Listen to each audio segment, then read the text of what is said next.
Hello friends, मैं राकेश कुमार आपका स्वागत करता हूं मेरे यूट्यूब चैनल सान्विक टेक्निकल एजुकेशन में। और आज हम जिस टॉपिक पे बात करने वाले हैं वो है साइबर क्राइम और इससे रिलेटेड जुड़ी हुई सारी मेन इंपॉर्टेंट जानकारी जो आपको पता होनी ही चाहिए कि साइबर क्राइम क्या है, कैसे होता है, कौन कौन से इसकी ब्रांचेज हैं और हम एक साइबर क्राइम से बचने के लिए क्या क्या स्टेप ले सकते हैं। तो चलिए स्टार्ट करते हैं हमारा टॉपिक साइबर क्राइम से।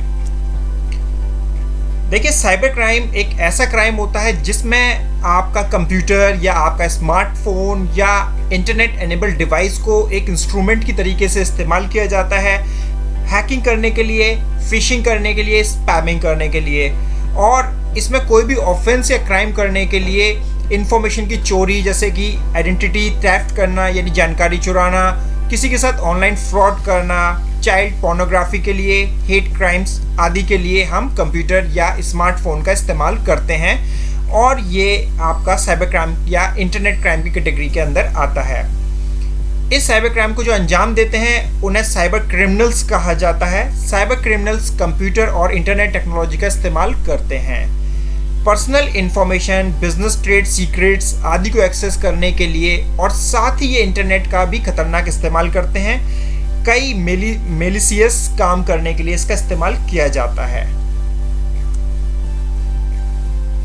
इस काम को करने के लिए वो कंप्यूटर का इस्तेमाल करते हैं। क्रिमिनल्स जो इन इलीगल एक्टिविटीज को करते हैं उन्हें हैकर्स या क्रैकर्स भी कहा जाता है।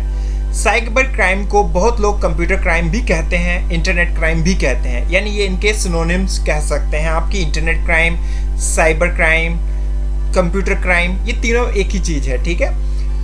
इसके कुछ कॉमन टाइप्स होते हैं जैसे ऑनलाइन बैंक इंफॉर्मेशन चुरा लेना, किसी की आइडेंटिटी जैसे यूज़र आईडी, पासवर्ड को हैक कर लेना, चुरा लेना, और भी बहुत सारे इसमें एक्टिविटीज़ इन्वॉल्व रहती हैं जैसे मैंने पहले बताया। और सबसे मेन चीज़ इसमें ये रहती है कि इसमें अनऑथराइज कंप्यूटर एक्सेस होता है। अनऑथराइज और ऑथराइज एक्सेस का मतलब क्या होता है? देखिए, एक एज्यूम कीजिए आपका bank suppose bank of Maharashtra में है और वहाँ से आपको एक नेट बैंकिंग का यूज़र आईडी और पासवर्ड दिया हुआ है। तो आपके बैंक ने आपको यूज़र आईडी और पासवर्ड प्रोवाइड किया ताकि आप अपने अकाउंट को एक्सेस कर पाएँ। दिस इज ऑथराइज एक्सेस, ठीक है। बट आपका यूज़र आईडी और पासवर्ड आपकी परमिशन के बिना कोई और यूज़ करता है तो this is called unauthorise computer access कहलाएगा, ठीक है। इसके अलावा ये साइबर क्राइम्स यदि बड़ा रूप ले लेते हैं तो इसे साइबर टेररिज्म भी कहा जाता है। यानी यहाँ पर समझने वाली बात यह है कि अगर ये क्राइम एक छोटे लेवल पे रहता है तो ये साइबर क्राइम रहता है, लेकिन अगर ये ग्लोबल लेवल पे जाता है तो इसे साइबर टेररिज्म भी कहा जा सकता है। और ये एक बहुत ही परेशान करने वाली बात है।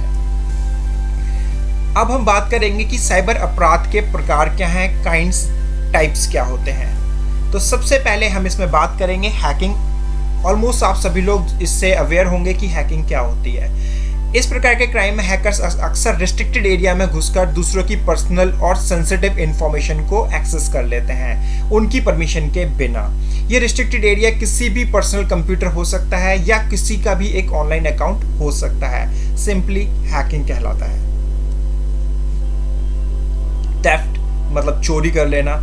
ये क्राइम तब होता है जब कोई पर्सन किसी कॉपीराइट्स लॉ का उल्लंघन करता है। जैसे मान लीजिए कोई म्यूजिक कंपनी है और उसकी कुछ मूवीज़ हैं या वीडियो सॉन्ग्स हैं। जैसे फॉर एग्जांपल हम कोई म्यूज़िक, कोई मूवी, कोई गेम, कोई सॉफ्टवेयर बिना उसके ओनर की परमिशन के बिना हम डाउनलोड कर लेते हैं, उसे एक्सेस करते हैं बिना उसकी परमिशन के, बिना उसका प्रीमियम लिए हुए, तो फ्रीली, और उसे डिस्ट्रीब्यूट भी करते हैं। तो ऐसा क्या करता है, ऐसे में हमारा जो कंटेंट है या जो उस ओनर का जो कंटेंट है उसकी परमिशन के बिना एक्सेस किया जा रहा है। सो ये एक तरीके की थेफ्ट होती है और इसे इलीगल डाउनलोड्स कहलाता है और ये भी एक अपराध होता है।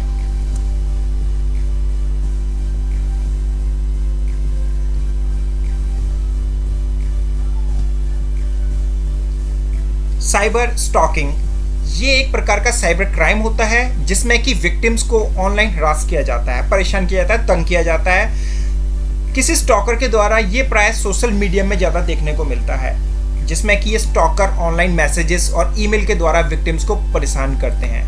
और ये परेशान क्यों करते हैं? एक्चुअली ये कुछ सीक्रेट्स एक्सेस कर लेते हैं और उन सीक्रेट्स को मतलब मेन आगे लाकर ये लोगों को परेशान करते हैं।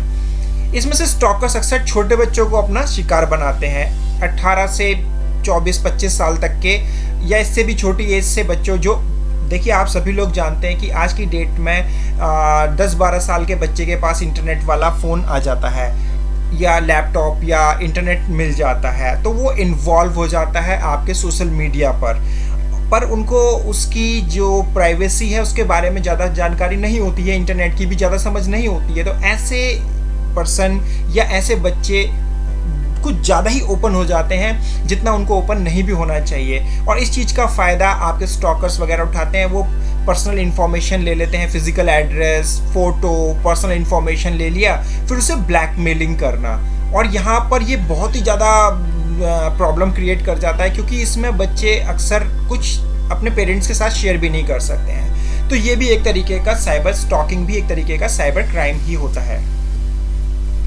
आइडेंटिटी थेफ्ट कर लेना, यह क्राइम आज के टाइम में सबसे ज़्यादा देखा जाता है कि ज़्यादातर उन लोगों को टारगेट करते हैं जो इंटरनेट का इस्तेमाल करते हैं, जैसे कि कैश ट्रांजैक्शन करने के लिए या बैंकिंग, इंश्योरेंस जैसी सर्विसेज में डील करने के लिए या ऑनलाइन शॉप वगैरह करने के लिए इसका इस्तेमाल करते हैं। ये उन लोगों को ज़्यादा टारगेट किया जाता है। और वो क्रिमिनल जो होते हैं वो किसी भी पर्सन का डेटा, जैसे उसका bank account number, credit card detail, debit card detail, internet banking details, personal information, ये सारी सेंसिटिव इन्फॉर्मेशन को एक्सेस कर लेते हैं और फिर उसका इस्तेमाल करके विक्टिम की आइडेंटिटी को लेकर कई चीज़ें ऑनलाइन परचेजेस कर लिया या डेबिट क्रेडिट कार्ड को एक्सेस करके फंड ट्रांसफ़र कर लिया अपने अकाउंट में। तो इस केस में फाइनेंशियली लॉसेस होते हैं, तो आइडेंटिटी थेफ्ट कहलाता है और ये आपका साइबर क्राइम ही होता है। मेलिशियस सॉफ्टवेयर क्या होते हैं? ऐसे बहुत से इंटरनेट बेस्ड सॉफ्टवेयर या प्रोग्राम्स हैं जो किसी भी नेटवर्क को ख़राब कर सकते हैं। देखिए, आपने भी कई बार इंटरनेट से फ्री सॉफ्टवेयर डाउनलोड किए होंगे, तो मैं आपको ये बताना चाहता हूँ कि देखिए, एक कंपनी ने अपना एक सॉफ्टवेयर मार्केट में लॉन्च किया, वो उसे बेच रही है, कुछ एक प्रीमियम या सब्सक्रिप्शन आपसे लेती है और वो उस सॉफ्टवेयर की जो वर्किंग है वो आपको प्रोवाइड करती है ताकि आप उस सॉफ्टवेयर को यूज़ कर पाएँ। बट कई बार हम अच्छे सॉफ्टवेयर को खरीदने की बजाय हम इंटरनेट से डाउनलोड करना ज़्यादा पसंद करते हैं, बिना ये जाने कि उसको डाउनलोड लिंक हमें कहाँ से मिला जा रहा है, या हम ऐसे किसी लिंक को क्लिक करके इसे अचीव कर रहे हैं जो हमें या हमारे सिस्टम की इंफॉर्मेशन को किसी और पर्सन को पहुँचा सकता है। मतलब हम बिना ये जाने कि हमारी पर्सनल आइडेंटिटी किसी दूसरे के पास जा रही है, हम इंटरनेट से चीज़ों को, सॉफ्टवेयर को, एप्लीकेशन को, हम प्रोग्राम्स को डाउनलोड कर लेते हैं। और क्या होता है कि कई बार चांसेस होते हैं कि हमारी पर्सनल इंफॉर्मेशन हैकर तक इन्हीं सॉफ्टवेयर के ज़रिए पहुंच जाती है। कई सारे सॉफ्टवेयर्स ऐसे भी होते हैं, देखिए, एक तो होता है आपने डाउनलोड गलत लिंक से किया जो कि आपके सिस्टम को हैक करने का काम कर रहे थे, लेकिन कुछ सॉफ्टवेयर्स ऐसे भी होते हैं जो आपको पता भी नहीं है कि ये एक्चुअली काम क्या करेंगे, पर आप उन्हें फिर भी इंस्टॉल कर लेते हैं। तो ऐसे सॉफ्टवेयर पर भी आपको ध्यान रखने की ज़रूरत है, क्योंकि ये भी आपके सिस्टम के अंदर इंस्टॉल होने के बाद आपके कंटेंट की एक्सेसिबिलिटी इंटरनेट के ज़रिए किसी और पर्सन तक या हैकर तक या क्रैकर तक पहुँचा सकते हैं।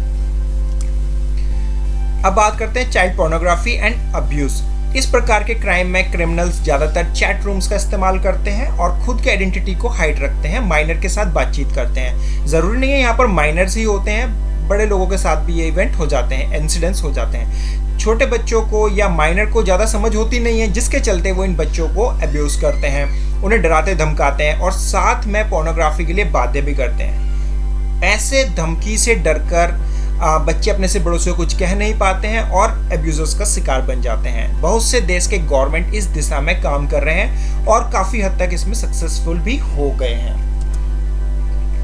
साइबर क्राइम की कैटेगरी क्या हो सकती हैं या क्या होती हैं? साइबर क्राइम की कैटेगरी को 3 हिस्सों में बांटा गया है। इंडिविजुअल यानी किसी स्पेशल पर्सन को, किसी एक इंडिविजुअल पर्सन को टारगेट करना, किसी प्रॉपर्टी को टारगेट करना या गवर्नमेंट को टारगेट करना। ठीक है, चलिए एक एक करके इनके बारे में समझते हैं।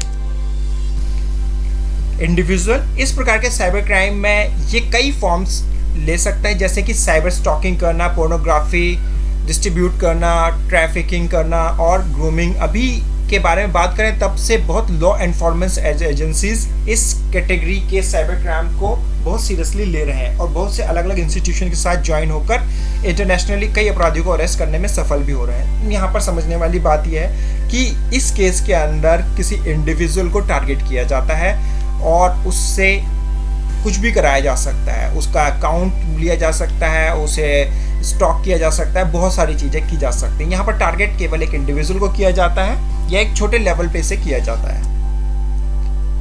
प्रॉपर्टी, जैसे कि हमारी रियल वर्ल्ड में क्रिमिनल हमारी चीज़ों को प्रॉपर्टी को चुरा सकते हैं, वैसे ही वर्चुअल वर्ल्ड में साइबर क्रिमिनल विक्टिम के bank details, login details, credit debit card details को चुरा सकते हैं और इनका गलत इस्तेमाल कर सकते हैं। ये आपका प्रॉपर्टी वाले केस के अंदर में कवर होती हैं चीज़ें। थर्ड है आपका गवर्नमेंट। यहाँ पर हालांकि ये बहुत ज़्यादा कॉमन नहीं होता, क्योंकि देखिए गवर्नमेंट का जो इंटरनेट मैकेनिज़्म होता है या जो वेबसाइट्स होती हैं वो बहुत रिस्ट्रिक्टेड होती हैं, वहाँ पर आपको लिमिटेड काम करने के लिए मिलता है। लेकिन कई बार क्या होता है, हैकर्स कुछ चैलेंजेस के तौर पर या एंटरटेनमेंट के तौर पर गवर्नमेंट वेबसाइट को हैक करने की कोशिश करते हैं। कई बार ये हो भी चुका है, लेकिन उसको बड़ी जल्दी ही पकड़ लिया जाता है। तो यहाँ पर कॉमन नहीं है, ये कभी कभी इवेंट होता है। और देखिए, अगर किसी गवर्नमेंट के अगेंस्ट अगर कोई साइबर क्राइम किया जाता है तो वो साइबर क्राइम नहीं होता, वो साइबर टेररिज्म कहलाता है। और गवर्नमेंट वेबसाइट्स हैक कर लेना, मिलिट्री की वेबसाइट हैक कर लेना, ऑफिशियल कोई वेबसाइट हैक कर लेना, ये इस कैटेगरी के अंदर में आते हैं और ये बहुत ही ज़्यादा फाइनेंशियल लॉस कर सकती हैं चीज़ें। तो ये 3 कैटेगरी थी आपकी। अब साइबर क्राइम को रोकने के उपाय क्या क्या हो सकते हैं, इस पर आप एक बार बात कर लेते हैं। सबसे पहले इसके रोकने के लिए सबसे पहला स्टेप है कि साइबर क्राइम कंप्लेंट रजिस्टर करना बहुत ज़रूरी है। आईटी एक्ट के अनुसार आपको साइबर क्राइम ग्लोबल जुरिस्डिक्शन के अंतर्गत, इसका मतलब यह है कि आप भारत में रहते हैं तो आपको किसी स्पेसिफिक ऑफिस जाने की ज़रूरत नहीं है, आप किसी भी साइबर सेल में अपनी कंप्लेंट को रजिस्टर करवा सकते हैं। ऑलमोस्ट भारत के सभी बड़े शहरों में डेडिकेटेड साइबर क्राइम सेल खुल चुके हैं। तो सबसे पहले आपको अपनी एक एफआईआर लॉन्च करनी है साइबर सेल में जाकर, ठीक है, रजिस्टर करवानी है।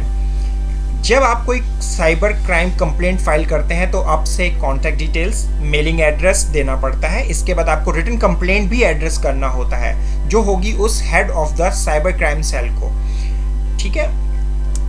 नेक्स्ट देखते हैं, अगर आपने ऑनलाइन हरासमेंट के शिकार हुए हैं तो आपको एक लीगल काउंसिल असिस्ट कर सकता है। रिपोर्टिंग के दौरान पुलिस स्टेशन में एडिशनली आपको कुछ डॉक्यूमेंट्स भी देना पड़ सकता है। देखिए, ज़रूरी नहीं होता है कि आपको केवल आपने साइबर सेल के पास एक कंप्लेंट कर दी और बस।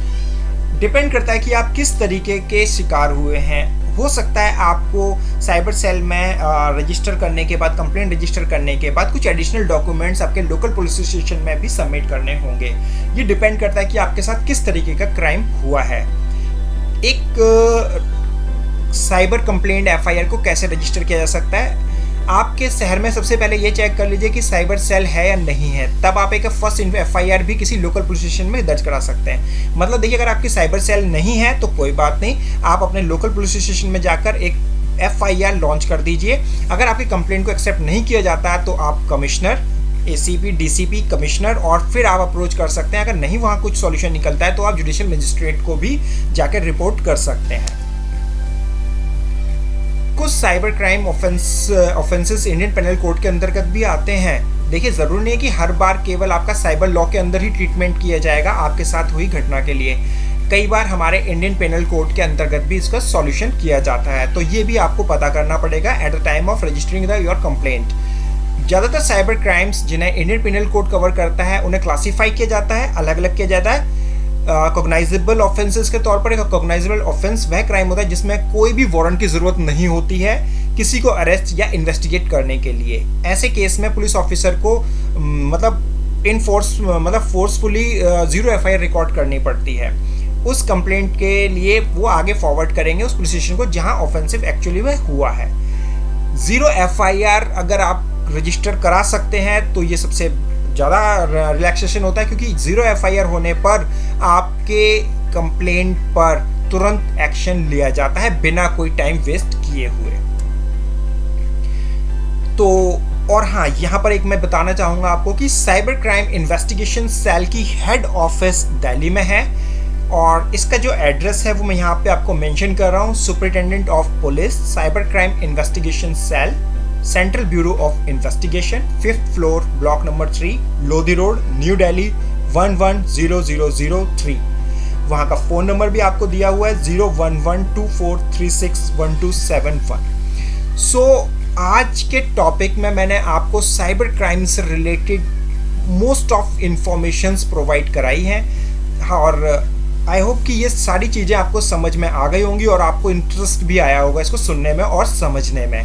सो अगर आपके साथ कभी कुछ ऐसा होता है तो आप इसे आइडेंटिफाई कीजिए कि ये किस तरीके की ऑफेंस है, इसको कैसे हैंडल किया जाना चाहिए, कंप्लेंट कहाँ करनी है, क्या क्या चीज़ें इसके लिए आपको चाहिए होंगी। ठीक है, तो आई होप कि मेरी इस क्लास में आपको साइबर क्राइम या इंटरनेट क्राइम के बारे में बहुत अच्छी इन्फॉर्मेशन मिली होगी।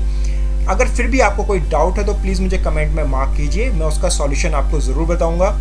और जिस भी टॉपिक को आप समझने में दिक्कत पेश आ रही है आप मुझे कमेंट में बताइए, मैं वो टॉपिक आपको नेक्स्ट सेशन में ज़रूर कवर करूँगा। तो चलिए आज की क्लास में बस इतना ही, नेक्स्ट क्लास में मैं आपसे जल्दी मिलता हूँ, तब तक के लिए बाय।